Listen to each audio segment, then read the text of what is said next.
Welcome back to That Talking Thing. I'm Kim. I'm Jason, This is episode 3, season 2. and we've got 3 business topics. Let's get into it. All right, topic 1 I wrote down here, I wrote it down as "Don't be afraid to suck." And I guess my motivation for that, I don't wanna get too meta every podcast, but we'll a little bit, try to skip past it. I noticed while watching some of the other podcasts, I'm saying, and like a lot, and I was like, "I'm terrible at this." I was like, "Maybe I'm not good at talking on camera. Let's just do writing," or I was like, "Let's just stop and do it." But then I pushed through it and I was like, "No, this is good, and we're gonna get better and better." And, that's the point, you can't really get better unless you actually do it. You told So me that you have grand thoughts, and to put them into words, you need filler to take time while your brain translate a yeah. thought into words that can then be spoken. Yeah, that was me trying to make it sound like, "Oh, the reason I use filler words is I'm just smarter than everyone. I have, That's more." what I said, "Oh, I don't use filler words. I must be really boring and ordinary." I think that's BS, I don't know. But I do think I'm filling time because I don't know how to get, the idea out of my head. It's not words in there. I gotta, translate it to words. And I guess what I really should do is pause. But then if I'm scared if I pause, you're gonna start talking. Why is that? Do I have to talk? I don't know. There's something It'll organic just about slow down. this type of podcast. There's something organic in that we don't necessarily plan ahead our topics too well. Right. And even the topics that we bring to the table, one of us comes with more preparation than the other because it's a topic that they've been either wrestling with that week or that morning or that day, or and the other person is put on the spot to respond and put together an opinion. Yeah. So maybe the Smart. more that we can loosely pre-chat through some points we want to bring up, maybe that will help our thoughts be more formed, but Yeah. loosely enough that we don't create an inorganic I'm conversation. gonna take notes. Sometimes there's a point or an author's name I wrote down because I want to share it. Did to- you notice to in help us. what you just said, the likes and ums, or Did I just now use did it? I need to see. I need to be focused. I heard that what one should do is have your goal. That's why I wrote it down here. did That's the goal for this podcast is for me to recognize when I'm using filler words. your and other stuff. filler word Who is cares you what I'm know. talking about?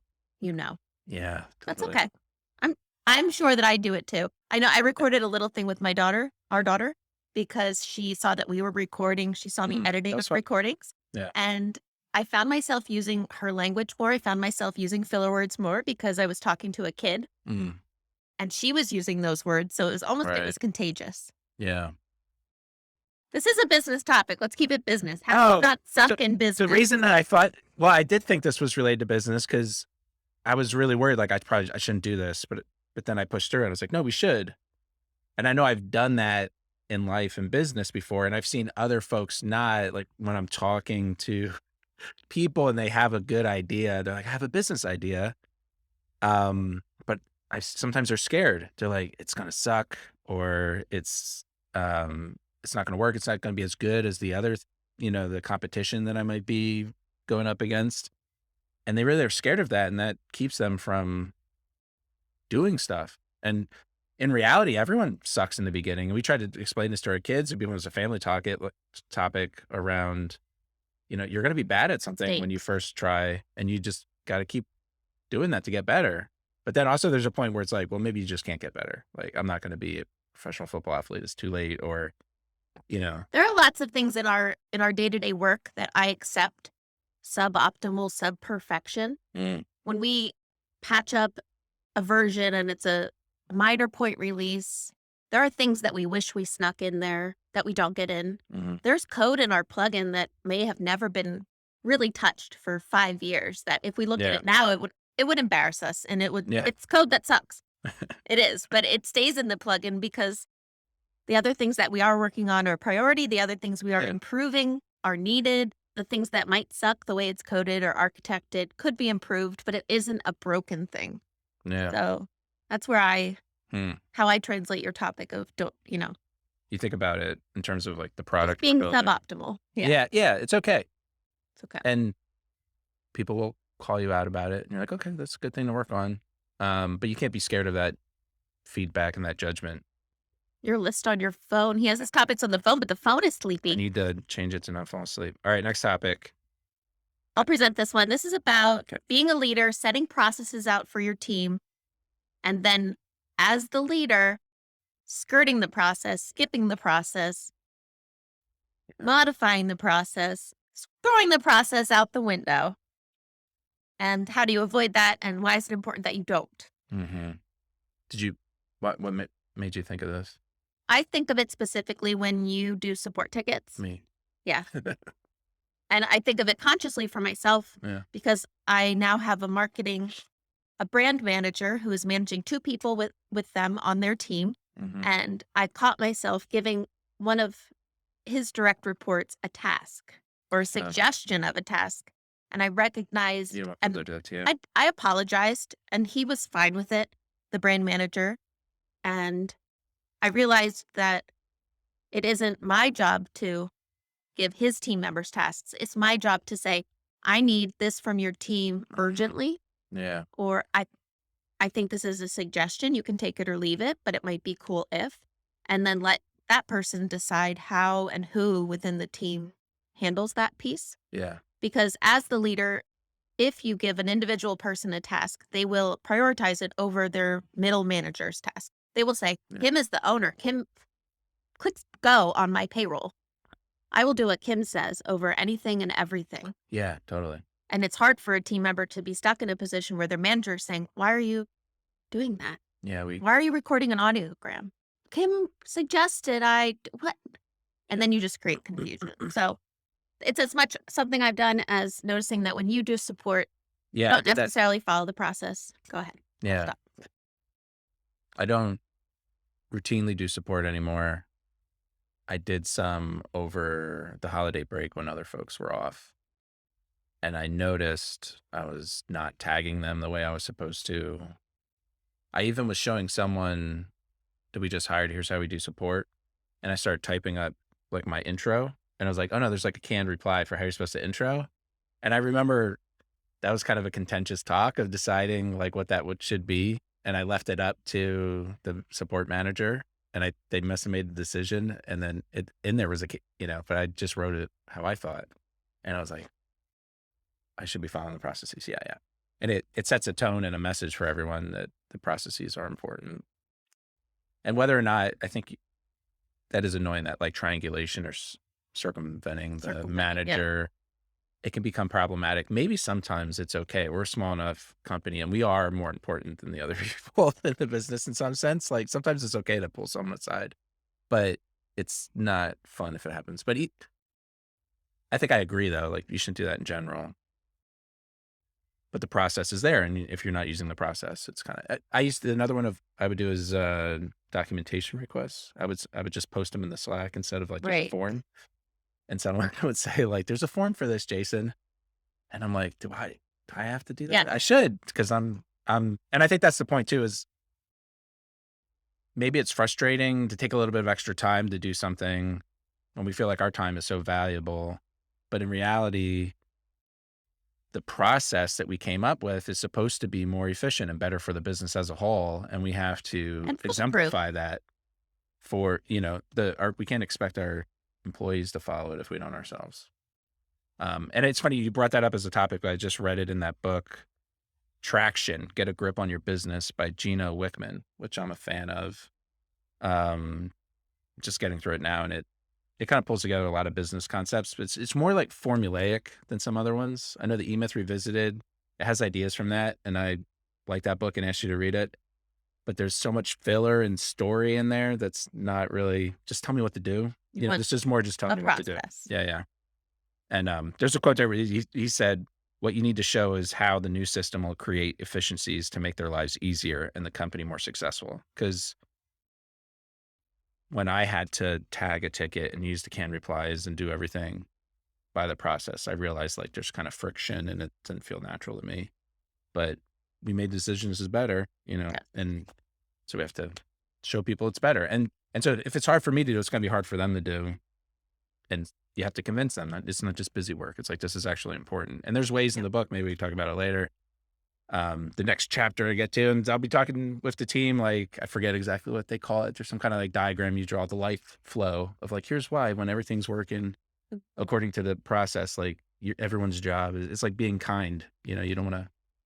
But this also relates to some work that we're starting to design where accountability flows. Yeah. And we talked about how you and I will have positions in boxes that are very low on the accountability Hmm. flow. But Yeah.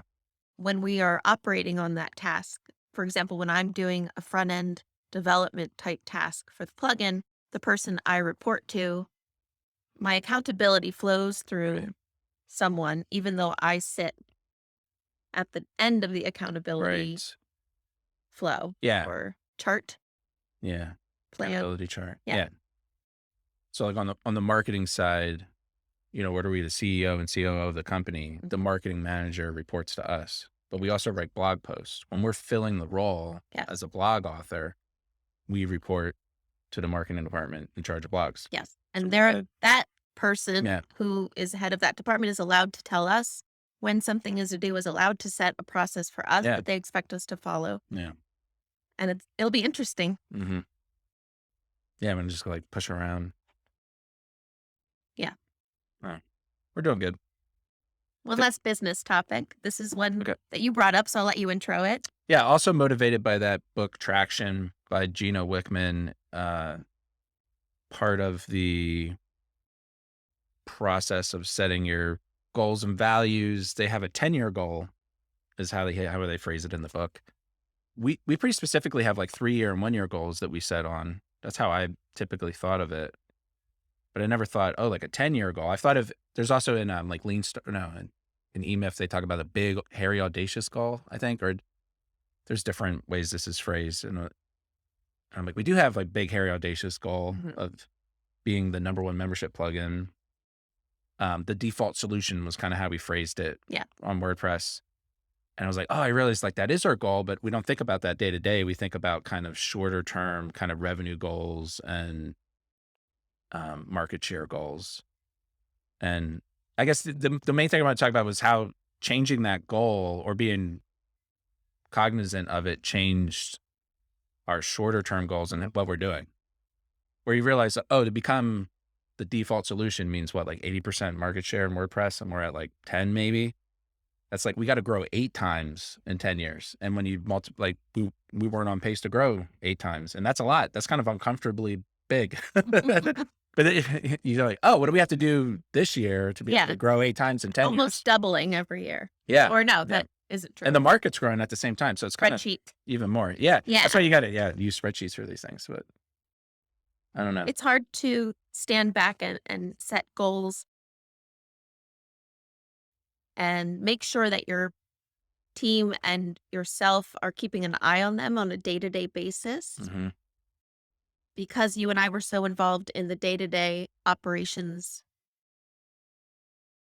of the business. But I Yeah, think that we're now getting to this place where we can be more future thinking, not a puppeteer per se, but tracing that goal, captain. following that goal, and less involved in the day-to-day processes so that we can experiment or dabble in a special project or just have regular meetings where we reassess how that goal is being reached and what Yeah, new things we have on the horizon that are going to help us tackle that goal.